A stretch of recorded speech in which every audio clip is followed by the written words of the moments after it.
This is Snow the Goalie, your weekly Flyers recap from red line to red line. Snow the Goalie is broadcasting live from Chickie's and Pete's and is heard on both 107.3 FM and 1490 WBCB and seen live on YouTube at WBCB Sports and Snow the Goalie, a Flyers podcast. Tonight's show is brought to you by Capital Grille, Chickie's and Pete's, and Payroll Service Solutions. We now go live to Chickie's and Pete's for Snow the Goalie. Now, here are your hosts, Anthony SanFilippo, Russ Joy, and former Flyer Chris Therien. Welcome into Snow the Goalie.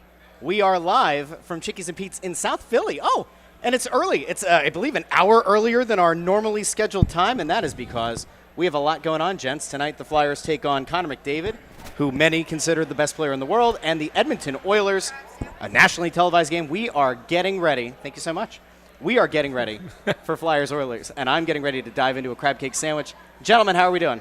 Doing wonderful, Russ. Doing wonderful, and I'm excited to be here in South Philly, right across the street from the Xfinity Mobile Arena, where the Flyers and Oilers will play tonight. And we have a special guest with us here on Snow the Goalie tonight. Joining us is the radio analyst for all of your Flyers games, Todd Fedoruk. A.K.A. Fridge. A.K.A. What's Fridge, up, better Fridgy? known as Fridge. I like the intro. Special is right. And yeah, Fridge. How you guys doing? Doing awesome, man. How about See yourself? my old teammate here, Bundy. Yeah. Oh, Bundles. You got the Movember going, aren't you? I got the Movember going. Are we on Bundles. TV too, Bundy? Yeah, you're live. Yeah, It's a we're live live. stream. Man, Right live on there. streaming. It's a live Oh, yeah. stream. Hey, I'm excited about tonight, actually. I've been getting a lot of calls from back home. I'm obviously from Yeah. northeast of Edmonton, a small town called Redwater. But, yeah, they like seeing their Oilers back here on the East Coast. And Connor McDavid, you mentioned him. He's always exciting to watch. You know, the best thing, yesterday we were over at Flyers Training Center, and Rick Tocchet says all the time, when we go into a game, I prepare. I'm worried about our team on 80% and about the other team about 20%. He said when it comes to Connor McDavid, it's 50-50. Yeah, between him and Draisaitl, I mean, Yeah. you have to be aware of when that guy's on the ice. He is one of the most prolific, the most prolific player in the NHL right now. He can create absolutely something out of nothing. He kind of fits that role, and you'll see it tonight. You'll see a different level of player in tonight's game with Connor McDavid. He does it every night. He turned it on the other night against Columbus. They were down 5-3, and he really put a show on in the third period. And they're going to need a lot of that because they've had a slow start coming out of the gates again. They pick it up as the season goes on, but sometimes you run out of that goodwill. So they're really trying to clamp some wins together as well as they start a 7-game road trip here tonight. Well, they needed to have a good game against Columbus after getting absolutely pasted by Colorado. Yeah.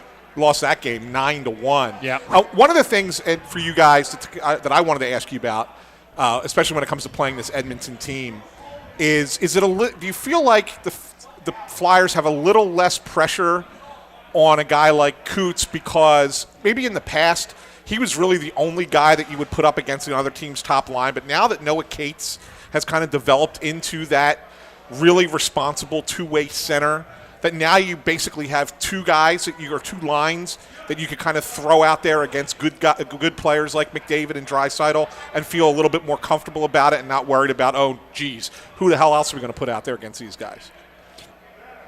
Defer to the D-man on that. No, Catesy is obviously, I mean, when having a guy like that, he was not supposed to be that prolific shutdown type of, like very cerebral forward, right? Yeah. And he just started there. He's got skill as well, but how smart he is defensively, where he checks, how he plays with other players as well. Yeah, you can put him right against McDavid. He actually kind of broke out against McDavid, had his kind of breakout, like, holy smokes, this guy's shutting down McDavid. Yeah. So, yeah, is that a great thing to have? Because Coots is a special player in his own right, defensively, but just in the middle of the ice, he's a big, strong centerman. To have a guy, especially with the makeup of the team, the way that they're built this year now, to have that guy that can just kind of fill that role, you can move him up and down the lineup, but to have that one defensive centerman that can just be the number one shutdown guy, your face-off guy, Catesy kind of fills that role a little bit, and that does make it a lot easier for Coots. Well, while we're on the topic of Coots, because the comments are certainly going to go wild about it, it was something that I think was an oddly manufactured outrage on Flyers Twitter, a pretty unhinged place as it is. You guys were both in locker rooms before. You guys know how captains typically talk about their teammates, about the way that you address things. An important piece of context that was lost in the whole Sean Couturier commenting on Matvei Michkov is that he was asked a direct question about Matvei Michkov and how they're trying to work with him through the early part of the season. That got clipped up. People then somehow created it into Sean Couturier is a terrible leader. Who goes out and flames a young player like this? What an irresponsible guy. Get that out of here. Seemed insane. But that's for me, and I'm just a regular guy. You guys have both been in locker rooms. You know Sean Couturier. Your thoughts on his leadership and the way that, he addressed the situation and addressed the question. You know what? When I did TV, especially TV, I used to interview Coots a lot. And one thing he does, and it gives off, I was watching the interview today, he looks down at the ground, and then he doesn't really look you right in the eyes. And I remember going back to those days, even when I interviewed him, he would just look down, and then he'd look up for a second and look back down again. It's not a great look when you're talking about somebody else, but that's just the way he talks. Mm-hmm. What he said was not wrong about trying to bring along a guy who's got a real knack offensively for scoring goals. But like you said, you're not going to score goals 100% of the time. So what are you going to do when you're not scoring goals? And that's something that every player has to figure out. Yeah, I took nothing of it. I thought Flyers Twitter went absolutely crazy. I thought you were going to get involved. I wanted us to start. We could have set up some fights. I mean, it was. Look, the Beats brawl in Philly, Philly Beats go for fight. That'd be great. Yeah, I mean, Duke it out, fellas. It was something else to see. Flyers Twitter shows again how toxic they are, and they didn't really understand what Coots was saying. I believe that. I don't think Coots said anything wrong at all. Do you think that the idea? Because all right, let me play devil's advocate, even though I don't believe in it. Let me play the other side. You rarely do see a captain talk about another player on the team in that way. Now, again, it was a direct question about that specific player. Is there any reason to believe that that's still a conversation that's best had behind closed doors? I didn't take it as a shot. I didn't take it as we've been trying to get through to this kid and this is the way to do it. I mean, for those who aren't aware, which is zero of you, Russian is his mother tongue. He's still working on the English. I don't think that going to the media to try to do that, a shot across the bow, would be effective in any way. Is there any rational take on that this is a conversation best had behind closed doors? You're efficient for anything because that's what Twitter does. Yeah, it creates out of context, and then it was actually fun and pleasurable to watch. But no, you got. I'm glad you got it. I'm glad you were entertained by it, Fridge. I was going crazy. I was look at these guys. I was going nuts over the weekend. Because it's really simple. I mean, we haven't had a player like Michkov in the organization for years. Yeah. So it's a new experience for everybody. Expectations magnified. Sophomore year, it's going to happen. This whole thing that in the summer too, you want to really get into it. If you look, Bundy, you can back this up too. The kids that are in that 10%, they don't stop playing year-round until they make the NHL. They're going to summer camps. They're going to all of those, especially in Europe. So they're going to all those tournaments all over the place. They're continuously playing. That's after the season, from 10 years old. So when he's trying to say that whole 4-month off thing, it's the first time he's never been scheduled to actually be at a tournament. If it's on the European stage, right, or it's in Russia, or it's in that's a whole different world over there, how they play and how they train. And that's what's all leading into this. You know what? Every kid that gets into the NHL at that level, once they make it, has every right to be wow, breathe it in, take it in. But this is part of being in the NHL. You find out in that second year, whoa, I got to go year-round with this. Everybody, every single year, is actually trying to get better. The best in our game, Sidney Crosby. Why is he good? Because he's the last guy on the ice. He's shooting every day. He's doing all of that little extra work. And you might be good until you get here, until you find out and you experience all that you need to experience. I think it's the best place for him to be growing up in this town because of the way he plays, actually. And I think he knows it. He's got the support of his teammates and the support of his captain in words like that. Because if you're comfortable enough to say that about a young player, he's got a lot of respect for you in that locker room. So that's actually a good view inside the locker room. That's transparency. That's how I took all of it. But I also knew how the question was being asked in the first place. Yeah. I'm not going to go on a long rant because I did that already on the Russ Joy show. If you didn't catch it, go back and watch that, and you'll hear me go off for 20 minutes on this topic. The one thing I do want to add to it, though, is yesterday I'm over at in Voorhees, and I'm standing by Coots' locker, waiting for him to come off the ice. And he comes into the room, and he sees me, and he goes, "Are you here to talk to me, or is it the people who never come in here that are wanting to talk to me?" Wow. Wow. So we were joking. He was kidding, obviously. But, I mean, that was the thing. And I asked him, I said, "When did you find out about it?" He said, "I didn't find out about it until people were texting me on Sunday night about it." Like, he said, I knew nothing about it. And then all of a sudden, it's like, I was looking, I'm like, oh, my God, they're making a big deal out of this. I was trying to compliment the kid. That's the thing. Yeah. So I think it's actually worth moving off of it. Yeah. But like, surprise, surprise. You know what? Here's the parallel to make, right? I saw there was a controversy on Twitter yesterday or the day before because a radio host on one of the Philly stations said, well, VJ Edgecombe hasn't been as good as he was on opening night. Well, of course not. What's the one thing that we all want? Good, young, dynamic players that are going to take their game to the next level and ultimately lead a team to a championship. Right. We had like roughly a decade where there were very few of those players. Correct. Now, with each team, you have guys like that. Mishkov happens to be the one for the Flyers, though there is another guy that I'd like to get to talking about. Their most recent first-round draft pick, Porter Martone, who continues to turn a lot of heads. And in that head-to-head matchup over the, what was it, last weekend or whatever it was, Michigan State against Penn State, we got to see Martone versus McKenna. And, I mean, it looked like pretty much across the board, the player that everybody was talking about was Porter Martone. Are you guys surprised with the initial success that he's had at the collegiate level? And does it, to you, signal very good things to come for the young man when he gets to the NHL? I think he's the real deal. Just watching him, I saw some of the highlights in that game, and his maturity level really sticks out. He's an annoying player, too, to play against, which, people don't know. He gets his stick in on guys, and he really disrupts the ice in terms of, and on top of all the offense that he provides. So I think he's going to be a special player. I mean, to me, he looks like a guy who could be a captain type of player down the road. That's high praise. Yeah, I think he's that type of guy. Have you had a chance to see him? He's a stud. A little bit. Look, we were lucky and fortunate to get him in the draft where we did. He wasn't supposed to be there. He was there, but honestly, there's a selfish part of me. I wanted him here at the start with the Flyers. So when I first heard that he was going down, I really wondered who was in part of that decision. It's got to be him. It's got to be him. He's got to be mature enough, and you know what? He's playing as good as he is down there. He is doing well. He's kind of lighting it up down there, and he is he's a big man up the middle, and he does play with an edge. He wants that experience in college. That's good. That does see that he's ready to grow a little bit. I don't think he was pushed down there because I think he could have been coming into play. And who knows? Maybe he'll come up right away. It might be too easy for him in there. Oh, okay. Anthony? Yeah, he might be here right after the season. I would think he will be. Yeah, but they might be the best team in college hockey. They may go right. They might go all the way to the end, right? So we might only get a handful of games. Well, that could be reinforcements for a playoff run. There you go. Could be. Could well be. Positivity. McKenna's not living up to the hype either. The rumblings are about that too. So. I mean, he was.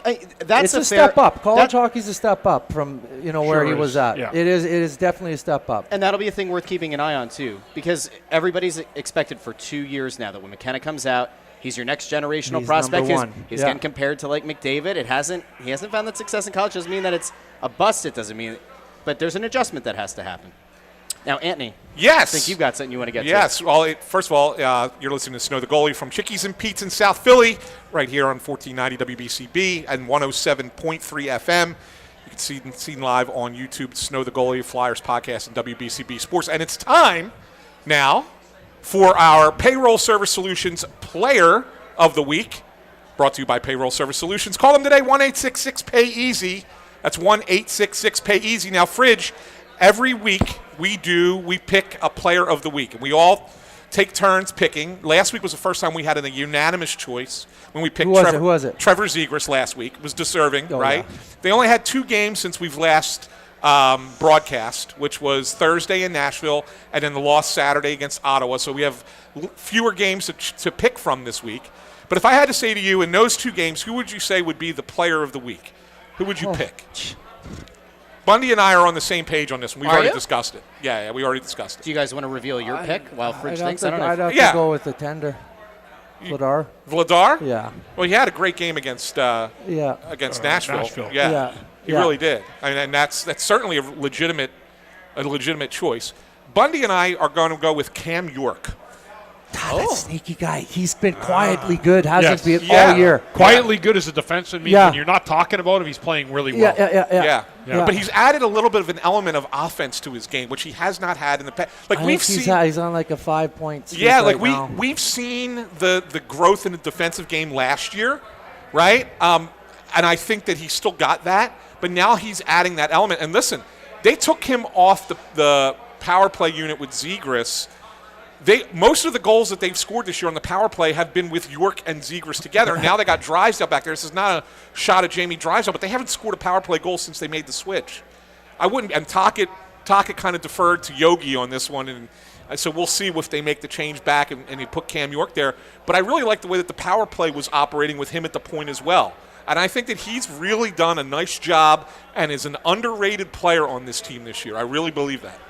Well, hey, look. There's something to say for suppression. It happens in this league, right? And last year, we didn't see Cam York at all. We didn't see him pushed in development ways. We didn't see him pushed as a player. It was kind of left on the sidelines. And this year, from the start, from the get-go, from camp, the messaging's been we're going to give Cam York every opportunity this year. And you want to see that when a young defenseman comes in, or any young player gets an opportunity to grow and develop and get that kind of nod early in the season. You want to see them do good, because then we're going to do good as a team. But I think that's the situation with Cam York, and that's why I think they had him and brought him in, because they had that. You know what? The success, him and Zegras have been doing this on the power play for a while. He quarterbacked the power play in that U18 team. Right.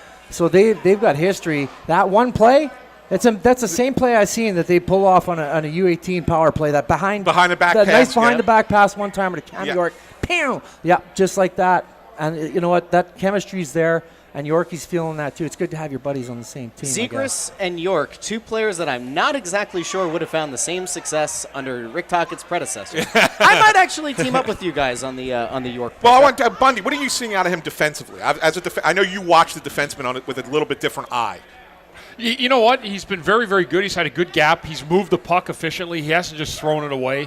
But he's defended a lot harder. I always said, like, when I'm telling, like, smaller guys or guys that aren't overly physical how to defend, I always tell them to watch a guy like Duncan Keith or Eric Desjardins, if you can go back that far and find clips. But Duncan Keith wasn't a big guy, but he had the best stick, and he was so competitive with that stick and the way that he battled for the puck. And York has done a much better job of that in the D zone this year, freeing up loose pucks, moving the puck with efficiency, and then jumping up in the rush to help layer that offense. So, I mean, he's really had a good start to this season. And I agree with Fridge said, like, there wasn't a whole lot of Cam York last year. You know, we didn't have a whole lot to say about him the whole year. It felt like he was kind of stunted his development a little bit in terms of where he was. Clearly he hated the coach, and we found out later just how much he did hate the coach. So you're allowed to. That's people got to understand that you're allowed to. I hate. You still got to do what they say. The coach is always right. Yeah. But you're allowed to not. And I think that wore into him a little bit. So this year he's got a clean slate, new coach, and he's really played some good hockey. Yeah, he has. And Fridge, what do you think of that comparison to Duncan Keith? You played against Duncan Keith. Yeah, exactly. I hated the guys that were smart with their stick, because I had to rely on using my body, or being outsmarted, and I was usually outsmarted after my first year. And Duncan Keith was one of those guys. He could get you with his stick. He could evade you, or he could just stick check you very easily. And that's a skill set. To not take a penalty in today's game and actually stick check is a skill set. Like earlier on, the Flyers taking a lot of penalties because of that stuff. So you got to learn that craft, and that takes time. But Yorkie's been much better in that space as well. Russ, are you with us on this now? I think I'll go with you. Yeah, all right. Unanimous. Well, we went with Fridge went with Vladar, but I think he kind of came on board. Maybe, you know what? Since he's the guest, I might have to double up with him. If you do that now, we're splitting it. I like a split vote. Vote. Who breaks the tie? We've never had to go this way before. No. Do I get to break it because I read the ad read? No, you did that on your own one time. I don't know if I like that idea. No, I'll go with you guys on York, but but I do want to talk about Vladar after you're done. Yeah, so that was the Flyers Player of the Week, once again brought to you by Payroll Service Solutions. Call them today, 1-866-PAY-EASY for the smart choice in payroll services. Payroll Service Solutions, catering to the small and medium-sized business to handle all of your payroll needs. Call them once again, 1-866-PAY-EASY. All right. Yeah, now you want to talk about Vladar. I do, because I want to talk about the goalies. He's in net tonight, by the way. Is he? Yes. Oh, well, thank goodness for that. So, Fridge, to put it in the nicest possible way, the Flyers have not had high-end goaltending consistently for a good long while. Now, there were some years that Carter Hart showed some promise, and people felt like, all right, maybe you can rely on the guy, but he was super young, and so that was always, you had to kind of grade on a curve. With him out, Sam Ersson comes in, finishes out the 2024 season, whatever it was, and he played okay. Last year, kind of gets that number one gig, has a bunch of issues, groin issues, can't really play the entire season. You have this constant rotation with Kolosov, Fedotov. Come into this year, Vladar really stood out and for all intents and purposes appears to have kind of grabbed that number one job. What are you seeing on the ice, the way that this team plays in front of Vladar versus Ersson? Because it does feel like, for better or worse, they do play a tighter game, more cohesive game, and maybe a little bit more responsible game in front of Vladar. What have you seen so far from Vladar? Yeah. Well, one, I think his personality fit in well here, and really with Ersson as well. I think they're comfortable sharing that number one seat. I think Bush said it best that Ersson, we haven't seen if he can manage the entire season as a number one job, the mental aspect of it, the preparation, all that stuff. He hasn't seen that yet. Vladar's kind of the perfect fit for that. The other thing Vladar is really good at is puck management. He can handle his rebounds. There's nothing ever left in front of him, and he's talking all the time. That's what I notice more than anything, is how much he's yelling out there, how much he's directing traffic in front of him. He wants to see the puck, and I think Talk's coaching this way as well, is clear the lane rather than shot block. And if he sees the puck, he's blocking that puck, but he's got great puck management, not a lot of rebounds in front of him. If he does have rebounds, they're going off to the side, deep into the corner. I got a little bit worried in Nashville about his puck handling, but those are live boards there in Nashville. So, but other than that, yeah, Vladar's been just a perfect surprise for the Philadelphia Flyers. A perfect surprise, actually. He's played tremendous. Yeah, it's true. He's really been a revelation to this team, and for a team looking for good goaltending and somebody to kind of solidify it, he has done that job for this team thus far. I mean, he only allowed 2 goals or less in almost every game he's played up until a couple games ago, right? Right. So he's done an unbelievable job. He's still top 5 in save percentage in the NHL as well. So my question for you guys is this, based on that. So he's been great. There's no doubt about it. He's been really good, and he's one of the reasons why the Flyers have gotten off to a good start. The question is that for his entirety of his career, he's been a backup goalie. He's never been a number one guy. Obviously, they're not going to play him 65, 70 games, but, for a guy who's never been the number one, how hard is it for him to sustain what he's been doing, even if he's playing 45 to 50 times, which is more than he has ever played before in his season? Like, does he hit a wall at some point because he's never been asked to play that often? You know what? You're asking the wrong guy this question. But I think from former player perspective, that role for Vladar, look, you never know when a goalie's going to become number one. The development curve is, I guess, unique and individual, longer than any other curve. So was he in that position to become the number one this year or in the next few years or maybe last year in Calgary? That's what I'm thinking, because the way he's playing here, that has to be the case. Maybe he's reached his pinnacle, right, and he needs the time now.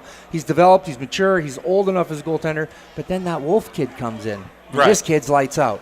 Yeah. So that sometimes could happen. Is that the case here? Maybe, because we've got a great relationship with Calgary. I think Danny and Conroy and Jonesy. I think that's what happened. I think he was a player that's ready to become a number one, wants the opportunity, and knows he's not going to get it in Calgary. And that kind of worked out for us very well, because that's what I think we got in Dan Vladar. The interesting thing with when he was in Calgary last year with Wolf, they were protecting Wolf a little bit. They would play Vladar against the better teams. Right. Down the stretch especially. So like that kind of, even though his numbers may not look stellar when you're going up against the best offenses in the league constantly. Hey, Bundy had to shut down Jagger every time. Somebody had to do it. Somebody had to do it. Nobody could do it better. Bundy was the shutdown. Only man that could shut him down. Jagger even said it. Yeah. There you go. Those proof. were good That's times. Proof. Thanks Hey? for pumping me up, Fridge. I appreciate it, brother. I know we have you boys for like 5 more minutes because, Fridge, you got to go get ready for the radio broadcast. Bundy, you are doing a season ticket holder And event. pregame radio, yeah. And do pregame radio. So I just want to kind of have you guys kind of give your thoughts about this game tonight, and then Russ and I will take this thing home. Well, I'll go first, Fridge. Yeah. I mean, when I look at Edmonton, this is a team where, in terms of what the Flyers have been trying to build since the beginning of the year, it kind of comes into this game. Get to the middle of the ice, take lots of shots, overpower the other team's defense when you get the opportunity to. Edmonton gives up a lot of goals. And Skinner has been kind of up and down for the last You mean several Edmonton years. doesn't have a goallie? They don't have a goalie. They got bigger goaltender issues than we do. I'm stunned. Yeah. Imagine being in back-to-back Stanley Cup finals and having the goaltending issues they have. Right? That's usually not something you're talking about. McDavid having buyer's remorse on signing back for 2 Well, years. he's given them a 2-year chance to try to build it right. Find see if they any can win goalie. one cup with them. Find a goalie with a pulse. Any goalie with a pulse. But Yeah. no, I just think this is a game where if the Flyers play the kind of game Rick Tocchet has had them trying to play, and they've done it a little bit successfully of late, this should be a Flyers win tonight. I don't think Edmonton can beat the Flyers if the Flyers play the kind of game that they need to play. Fridge? Yeah. The Flyers got to expose their D. They're weak on their D. They got some slow-footed guys, and obviously goaltending's weakness. So lots of shots from everywhere.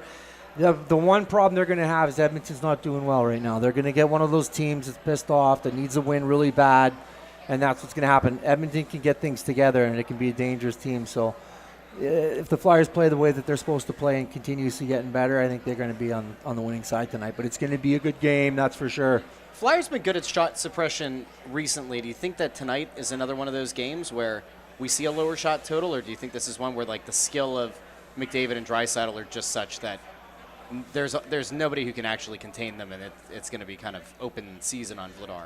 Yeah, Edmonton's not a team that stays perimeter. They use speed. They penetrate from the inside. They do they swing that centerman out or that winger out in between the D-man on the top, so they do the umbrella play. They're all over the place offensively.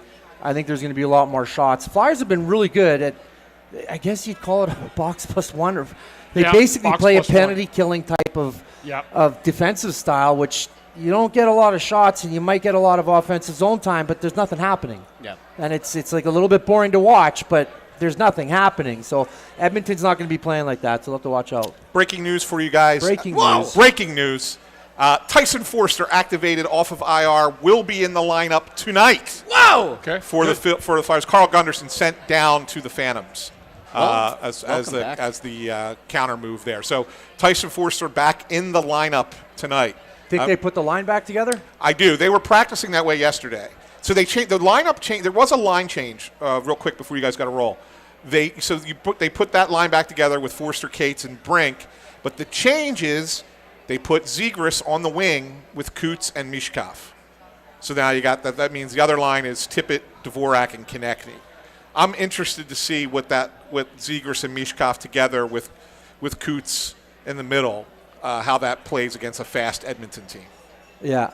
I'm more worried about TK and Tippett. No question. Because they're two different. They're almost conflicting styles. It's like putting two poles together. Well, I'm sure Russ and I will talk about Tippett, and we'll probably dive into it more with Bundy over on the Press Row show when we come over to the building. But like he just seems like a guy that doesn't have a good fit on this roster, like on a line. Like he's got a ton of skill, a ton of speed, and just doesn't seem to have something needs to be found. Something needs to be found. Yeah. Whether it's a dynamic teammate or a player or somebody that he can, because there's something there that's just it's like an unbridled. It's waiting to be broken out. Yes, I agree. Hopefully, Talk can do that. I agree. Fridge, thanks for hopping on with us today. Thanks for having me, boys. Have a great Good to show. see you, Bundles. Yep, have a great show, my friend. See ya, buddy. Yep, and Bundy. Yeah, I'll hang out for a couple more minutes. Oh, okay. You got a couple more minutes. By the way, the Halloween, the dodgeball, you playing Jason? It wasn't me. Oh, yeah. There's a guy who just happened to sound a lot like you. Yeah. Well, whoever that guy was. It was good. No, that was good. He was fantastic. Timmy actually said that it was me on the air. So, yeah, I have fun doing that stuff. Yeah, good stuff. Todd Fedoruk, thanks for joining us here on the Snow the Goalie.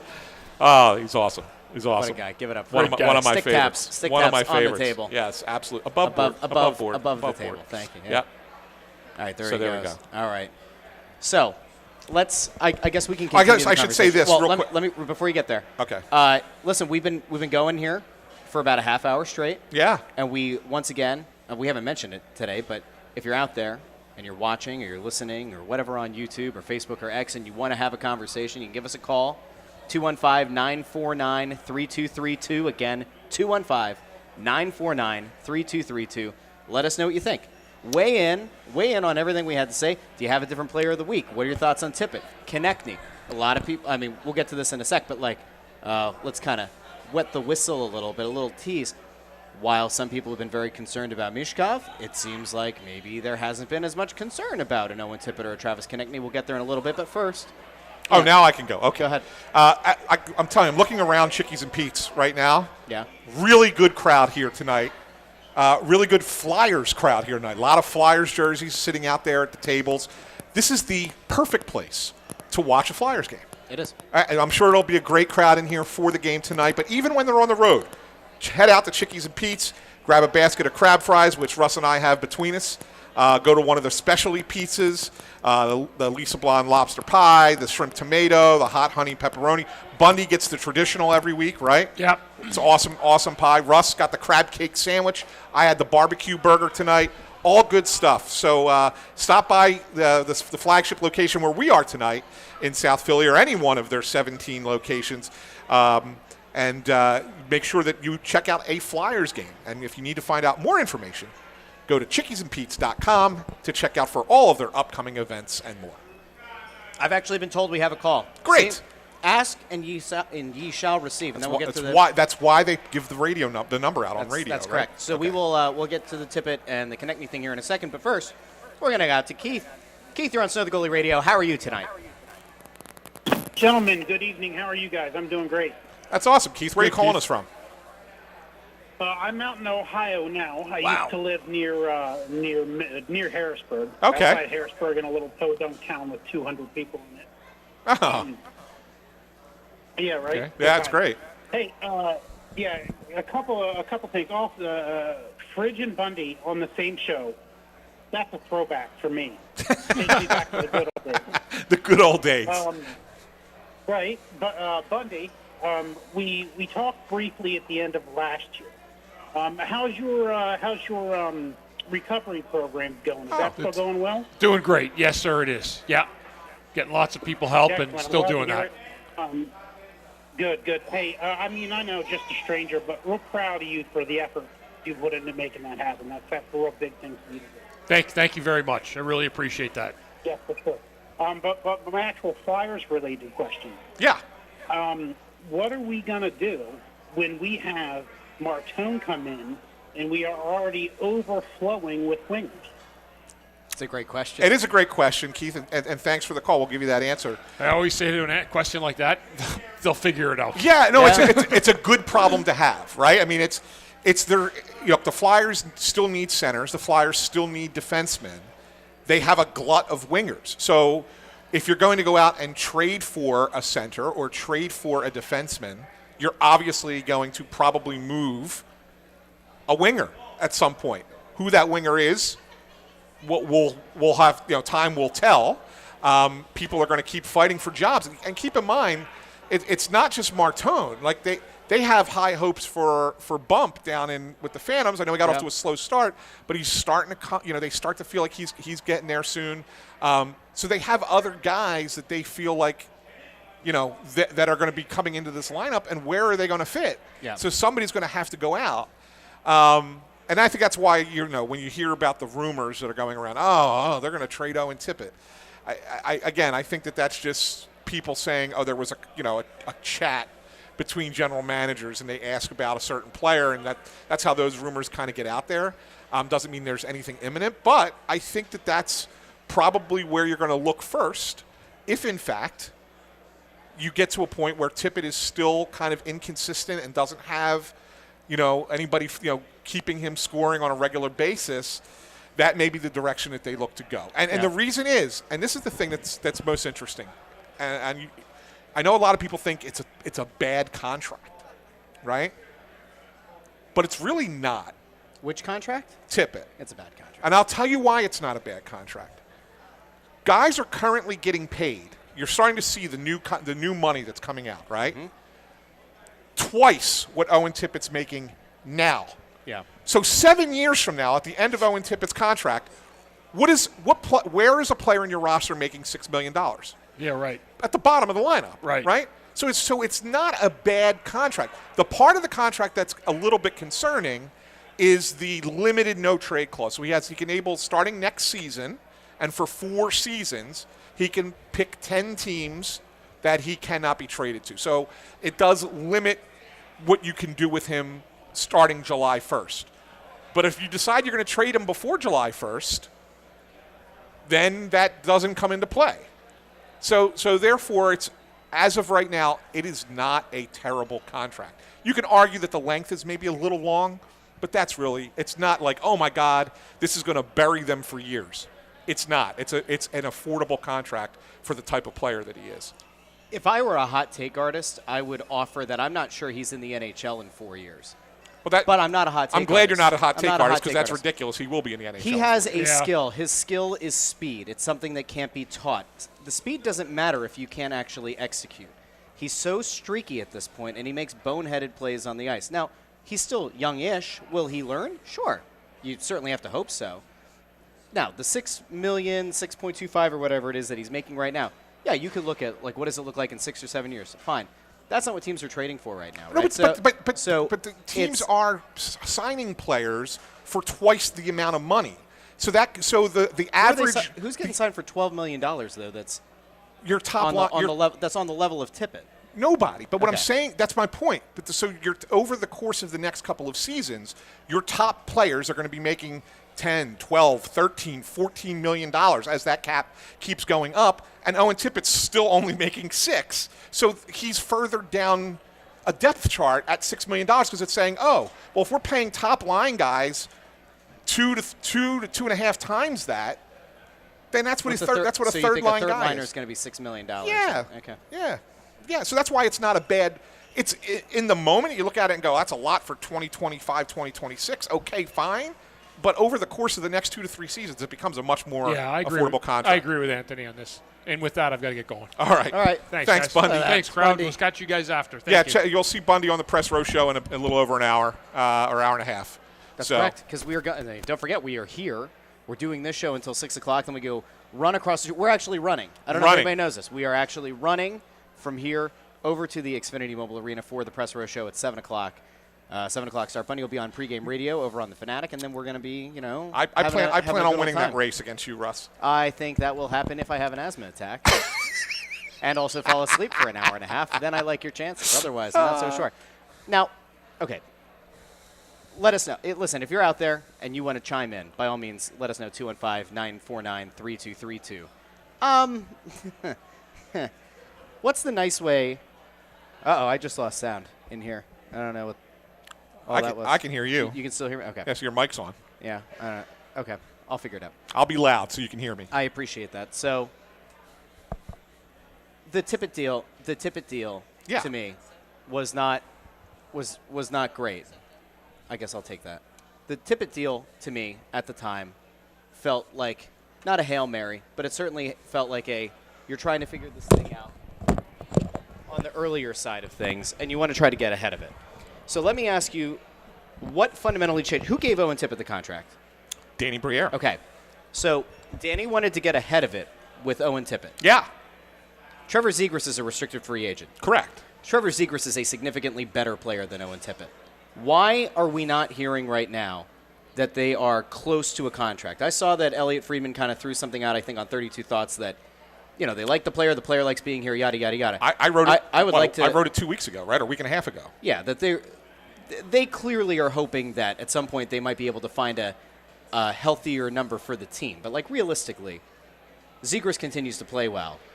The longer I think this goes, the higher risk you have of this becoming not untenable, but you run the risk of that number jumping and jumping and jumping. I agree with you, and that's why my recommendation 10 days ago when I wrote that column was do it now. Why wait? Because I think that you can probably get him in the $8 million range, 8-ish, might be 8.2, 8.3, whatever. But I think that you can get him in that range today. Whereas if he keeps going and he becomes a 90 to 100 point player for the year, let's say he has a great year, he's your leading scorer, he's a top 20 in the league in scoring, whatever, and he's that kind of player, and then you're negotiating that in the offseason while he's a restricted free agent, now all of a sudden you're looking at a number that's bigger than that. Correct. And if you still don't want to pay that and you say, well, take him to arbitration, which is never a good thing. You should never go to arbitration. Nope. You're now putting it in the hands of an arbitrator or an arbiter who's going to sit there and choose between your offer and what they want. And not like, the arbitrator doesn't negotiate a price. It's one or the other. Yeah. And so you really run the risk of then having to pay more. I'm of the mind that you should sign him right now. I agree. Yes. If you can get him even in the 9s, like 9.25, you do it right now. Yeah. I don't think they're that high right now. But see, the thing is, like, I'm just saying, I don't think that Zegras' camp is in that high. Jesus, right if that's the case, yeah, and they're looking at like 8.5, 8.7, what exactly do the Flyers hope his number is going to fall to? And how poorly does he have to perform for it to fall to whatever? Because let me use your Owen Tippett analogy. Then, right? Owen Tippett's ceiling is here. Trevor Zegras, in theory, if he's a center, it's significantly higher. If he's a winger, we would probably agree Zegras could be a top-line player. If it's a wing, whatever, we think that he has a higher ceiling, right? Yeah. And age-wise and everything. Like, I think there's a higher ceiling with Trevor Zegras. If you were willing a year ago or a year and a half ago to give Owen Tippett 6.25, and right now you cannot figure out a way to justify in your mind $2 million a year more for Trevor Zegras playing this way now, a guy that they've coveted for years, and they finally were able to bring it. How do you not find the way to make that $2 million gap and just say, you know what, cool, get it done? So here's is it the term? thing. Could it be term? No. What I think, in all honesty, what I think it is I think that they are looking at it and saying, you look at the fact that he's had what they've played 17 games so far, 16 like that, yeah. Whatever it is, and it's been a good 16, 17 games, whatever it is, really 15. good 16, 17 games, 15 games, 8, 5, and 2. 8, 5, and 2. That's right. It feels like it's been more. It does feel like more. It's because we were there every night. That's right. So 15 games. It's been a good 15 games, right? But it's just 15 games. Yeah. And so you don't want to necessarily jump, and this is their thinking, not me. They're thinking, well, what if he reverts back to now that he's on the wing, he's not a center. Mm-hmm. We're seeing this. He's moved. He's pretty much exclusively a winger now. What if he reverts back to the player he was the last 2 years in Anaheim? And then you give him that big contract, and he's not as good as he's been these 15 games. Then are we 3 years from now, 2 years from now, cursing this contract, right? So I think that they want a little bit more of a sample before they decide, okay, we're willing to pay that much more money. Right now, they're comfortable. I think the Flyers right now would be comfortable in the mid-7s. Okay. And I think Zegras is asking for the mid-8s. So it's not that I think that they're far apart, but I don't think it's anything that's imminent either. I think that they want to give it a little bit more run. Wouldn't surprise me if it's closer to February that it would happen, and take an assessment, like a half-season assessment at that point, and then to make the determination. I don't think that they want him to kind of earn it, as opposed to, hey, you had a great month, let's pay you all this money, right? Okay. So I think that's what they're thinking. Would I sign him? I see enough in his game, and I've seen enough in the way he played in Anaheim prior to the last 2 seasons to know that he's a player that can be this on a consistent basis if he wants to, and therefore I would give him the money. And maybe I'm wrong. Maybe I would be wrong to do that, but I would personally pay him the money. You know what's kind of bananas is that he is almost 2 full years younger than Owen Tippett. I know. Yes. So, like, when you think about, like, does a guy have the ability to grow? Does a guy have the ability to mature? Can his game kind of fill out even more? To me, like that, 24. There's a lot of learning to do. There's a lot of leeway. I don't know. I don't fully understand, perhaps, the Flyers' mentality on this one. But we'll see. Listen, I think maybe the thing that you're looking at, if you're the Flyers, is that there have been injury issues the last 2 years with Zegras. Yes. Played 51 games or 57 games last year, 31 the year before. You know, maybe that's part of the concern. Sure. You know, can you stay healthy? Maybe they get to the mid-season mark and say, all right, based on the fact that you've been healthy for the first half of the year, point production has remained, relatively close to a point per game guy. All right, cool, let's get it done. I mean, maybe there's some thought to that. Yeah. Maybe. Yeah, and as Tony Louis points out, although I don't think it's going to go this long, it's under the new CBA, 7 years is the new max, so you can't do 8 anymore. Yeah. So if he waits till July, you can only get 7 years. Okay. So, but I don't think I don't think it goes that long, Tony. To be honest with you, I think it's gonna be like a 5-year deal. No. What I mean by that long is I don't think it waits till July. Oh, okay. Yeah, I think they get it done this season. Yeah. I just think it's a little bit later in the season and not right now. I think Weiland here, by the way, is correct. I think Weiland is spot on, saying Zegras is going to want to stay with his boys here in Philly, like Drysdale and York. I agree. I think it's a big part of it. They are very tight. I mean, when I tell you they're very tight, you should see the way they goof off in the locker room afterwards. Like it's like 3 brothers. Like I watched them talking to each other. It's like 3 brothers.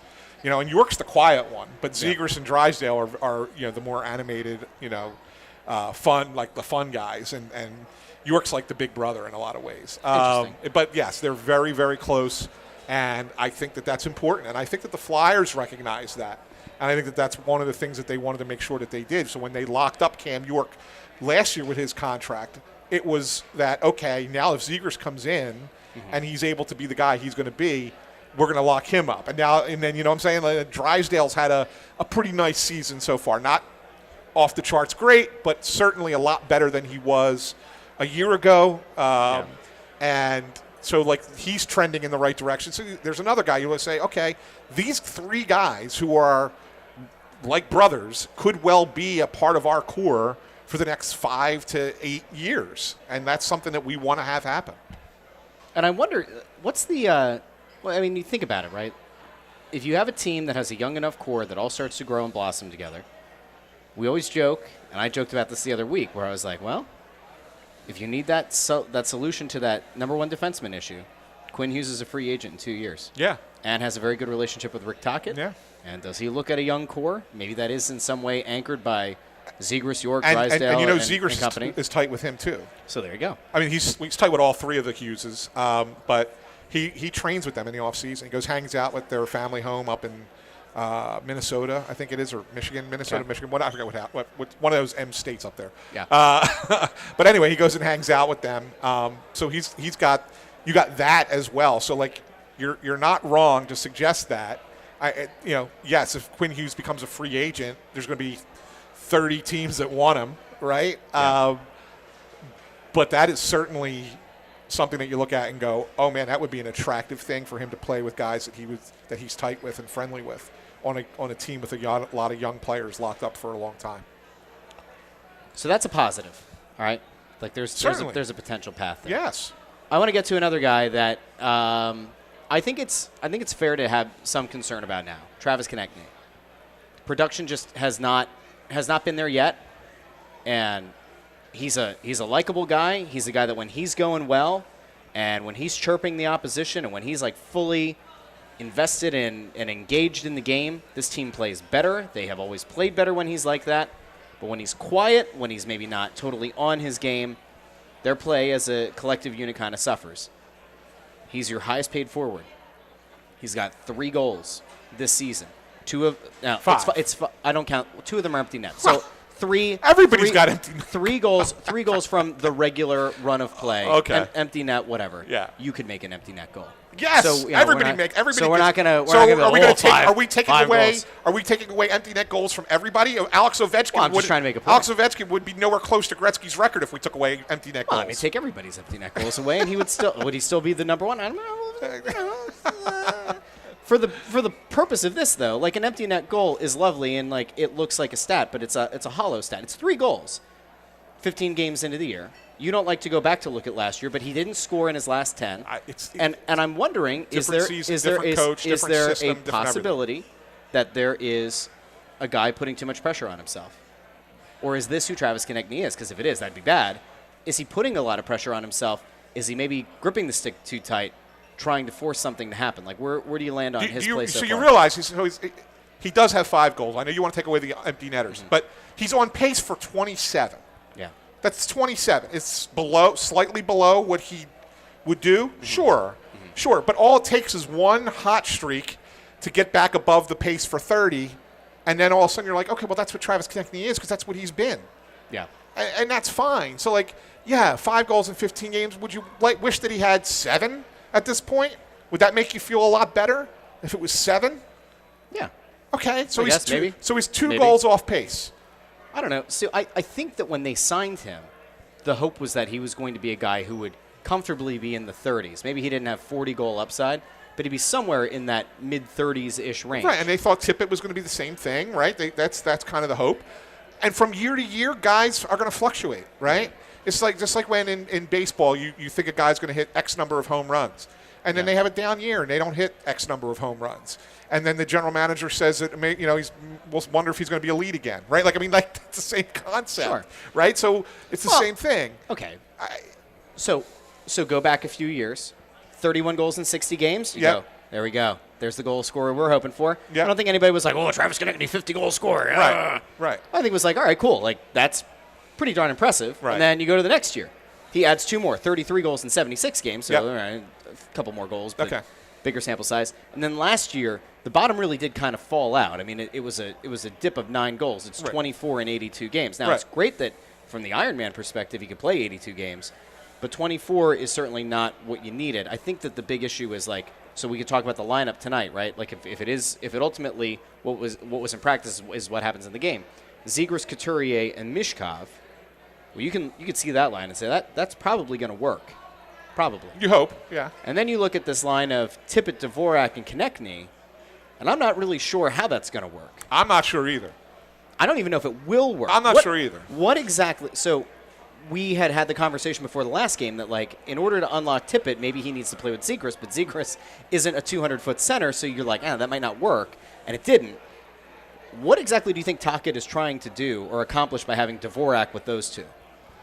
He's just trying to he's looking to have right now 2 really good lines. Okay. At this point, right? You obviously don't have the right mix to have 3. You have pieces of it, and if you play Tippett with Zegras, he played him with Zegras and Dvorak the first 6 games of the year, and he scored 5 goals. Owen Tippett, right? Like, I mean, so like you can generate offense with him. I'm not sure it's going to happen with Dvorak and Konechny, but you're just trying to find a spot for these guys and hope somebody gets going. I mean, that's really all you can do, because you have the other 2 lines you think are going to work, right? I mean, the Cates line works, Yep. right? And now you think, okay, we're going to play Zegras and Mishkov together, and we have a really reliable defensive forward with them in Couturier. That should work, Yep. right? So, okay, now you have that. You have the 4th line, which does its job. Well, you have 3 other forwards. By default, they have to be put together, right? And that's kind of what it is. Yeah. So, I mean, you're hoping somebody starts to. It's almost like scrounging things in the kitchen, right, late at night.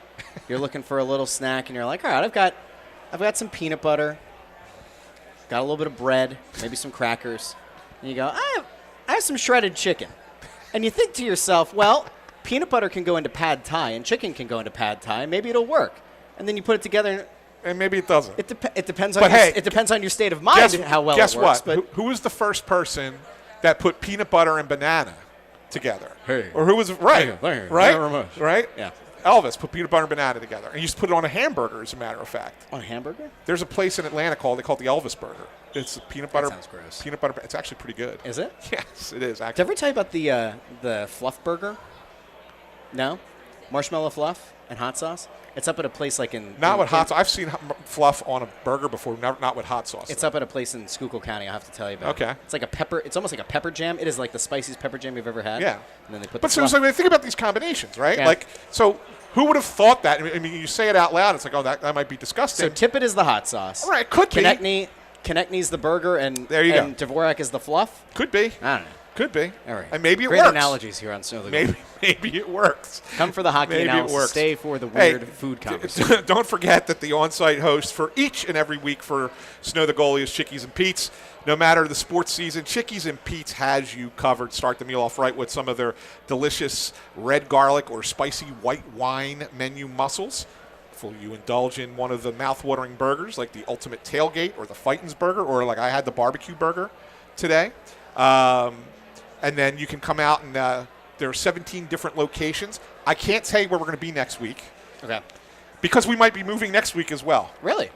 Yes, because I'm working on potentially getting us another guest Oh. for next week's show. Okay. I'll tell you about it off air, but it's not because it's not finalized. I can't say it. But we might be at a different Chickies and Pete's than we're currently scheduled for. But stay tuned to our social media. We'll announce it within the next couple days. But there are 17 Chickies and Pete's locations. Be sure to check them all out and watch a Flyers game there. It's a good time. And then if you're at the game, there's 2 Chickies and Pete's locations at the Xfinity Mobile Arena. You can check them out at the East Food Hall or at the southeast entrance in front of Section 103. I love that. And I love Chickies and Pete's. You know who was eating Chickies and Pete's crab fries the other night? Intern Andrew. He went over to his stand and he bought some crab fries. I know. I was jealous. I didn't realize they sold them up on the balcony They do. level. It's all the way at the end. You come up to us, you go through the glass doors in Section 121, go all the way up to the balcony. You see Mike the organist, great guy. You see the press row show set up. You go to the left through the old sports book, and all the way to the end, that's where the crab fries are. So, there you go. Yeah, it's good. It is. It's good. All right. We got 5 minutes left in the show, Russ, and then we'll continue this in about an hour over on the press row show inside the arena. I'm sure we'll have much more to talk about there. So much hockey talk. So much. So much. Let's actually get to one last thing. One last thing. I know You're stealing that from my fighting words. You do that on another show. Yeah. What is the one thing that if you had to assess it right now, you felt the best about in the Flyers pipeline, position-wise, going into the future? Because we obviously talk about number one center is a necessity, number one defenseman is a necessity, number one goalie is a necessity. As of right now, if you had to look at it and say, I am confident that in 5 years, Flyers, perennial Stanley Cup contender, what is the one thing, the one position that you feel like they have that guy in the organization right now? This is going to be crazy when I say this. But goalie. I just saw a guy over there kind of shiver when you said, all right, go ahead. Goalie. Go ahead. Well, look, I think that they have 2 prospects. I think Zavragan is the guy that they ultimately believe is going to be the guy. Okay. All right. Played really well in the KHL. I think ultimately he's that guy. Okay. But don't sleep on Carson Bjarnason. Got off to a pretty good start with the Phantoms, and he's playing a lot more than they anticipated, because you had Urson was out, and so they had to call up Kolosov, and so Bjarnason had to kind of be the lead dog there for a little bit. Played well. And so I think you look at that and you sit there and go, you have 2 guys there who, we're developing and we feel really good about in the system. Kolosov's played well. Alexei Kolosov. Right? And when he's played in the AHL, he's played well. Yep. You got Vladar playing like a number one right now at the NHL level, surprising a lot of us, but he is playing that way. Again, small sample. We'll see where he's at in March if he's still in the same spot. Yep. But you look at it and sit there and go, they have some goaltending depth here that they've never had before. That is true. And so, if you had to say to me, where do I feel most comfortable of what their depth is? There are guys at other positions that you say, okay, that should be a good player, but you don't quite know. You haven't quite seen the consistency. I've seen consistency out of these guys in goal. Mm-hmm. And so, even though it's at a smaller level or in a different league or whatever, I sit there and go, I would be excited about that. I think they might have something there. So that's the one I would say. I'm going to be honest. We've done this show together for 8 years. I did not see that answer coming. I thought you'd go wing. Well, if for no other reason than they have a glut of wings. Well, because of Martone. Yeah. Martone makes wing automatically. Dude looks like a stud. Yeah, I get it. But you're saying that you said depth, right? So Yeah. I don't know, beyond Martone, it's like Trevor Zegras. No, but you said Alex Bump. in the system. Yeah. I'm going off of in the system. Okay. I'm ignoring what's on the current roster. You know what? I actually do have something that we can finish up with here. Yeah. And then I want to carry into the Press Row Show at 7 o'clock on the Snow the Goal YouTube channel. Nikita Grabenkin. Why is he not playing every night? He's playing more now. He's getting 8 minutes a night. Okay, but he's still playing. You said, why is he not playing every night? He's not on the lineup tonight, I don't think. Did they take him out? I think he was on he was the group of players that are probably going to be scratched Oh, tonight. okay. We'll carry that conversation Yeah, we'll carry that Press Row conversation Show. over. Okay. You know me. I'm number one on Grabenkin Island. Yeah. Big believer. All right. Thanks to everyone who came out to Chickies and Pete's to see the show tonight. Great Flyers crowd here tonight.